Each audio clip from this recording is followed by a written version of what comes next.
Spoštovana predsednica Trgovinske zbornice Slovenije, magister Mariča Lah, spoštovana dekanja Ekonomske fakultete v Ljubljani, profesor dr. Metka Tekavčič, spoštovane trgovke in trgovci, gospe in gospodje. Trgovina je brez dvoma med najbolj izpostavljenimi in prizadetimi zaradi pandemije koronavirusa. In vendar ste v teh najbolj kritičnih časih zaposleni v trgovini delovali organizirano in učinkovito. Kot smo dejali, bili ste del najpomembnejše kritične infrastrukture. Na povsem nove in zahtevne okoliščine ste se prilagodili praktično čez noč. Vaše delo, za katerega ste redko deležni zahvale, je bilo v tem času neprecenljivo, je še vedno neprecenljivo. Trgovci ste ves čas epidemije zagotavljali nemoteno oskrbo prebivalstva, za kar se vam iskreno zahvaljujem. Tudi v pandemičnih časih je trgovina zelo pomemben del slovenskega gospodarstva, saj ustvari okoli 35% vseh prihodkov gospodarstva ter zaposluje skoraj 20% zaposlenih v gospodarstvu. Število zaposlenih v trgovini je konec lanskega leta znašalo preko 107 tisoč. Ena od posledic pandemije koronavirusa je gotovo pospešitev procesa digitalizacije. Uvajanje digitalizacije v gospodarstvu je še posebej izrazito v panogi trgovine. Pri tem ne gre samo za digitalizacijo trženja, temveč tudi za digitalizacijo poslovnih procesov. Spremembe, sredi katerih smo, so velike. Spletna trgovina na globalni ravni je še leta 2019 znašala dobrih 3,35 trilijonov dolarjev, kar je 3350 milijard milijonov dolarjev, in to je predstavljalo slabih 14% vse trgovine. V lanskem letu pa je spletna globalna trgovina zrasla na 4,28 trilijonov dolarjev, v letošnjem letu pa se pričakuje, da bo znašala skoraj 5 trilijonov dolarjev.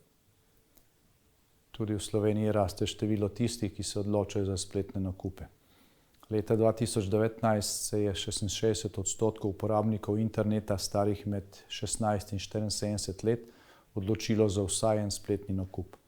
V lanskem letu je bilo takih uporabnikov že 72%. Prodaja preko spleta odpira nove trge in poslovne priložnosti ter je za rast in razvoj trgovskih podjetij praktično nuja.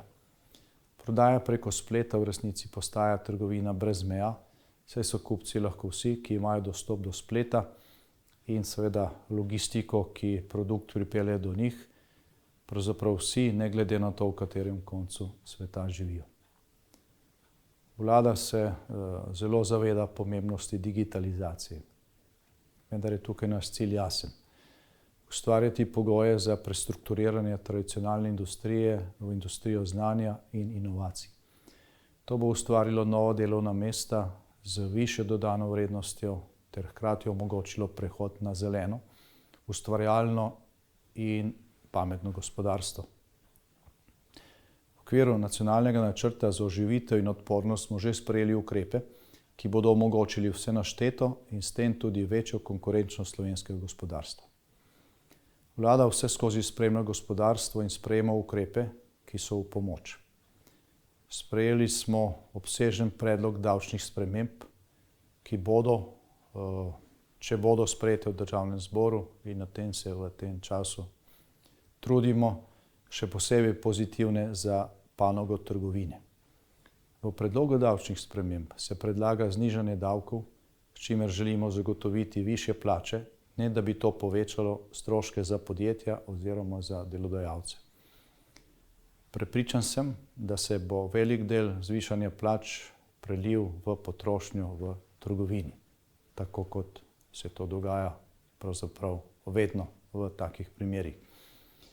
Pred letom dni smo z upanjem čakali na čas, ko bo na voljo učinkovito cepivo proti koronavirusu.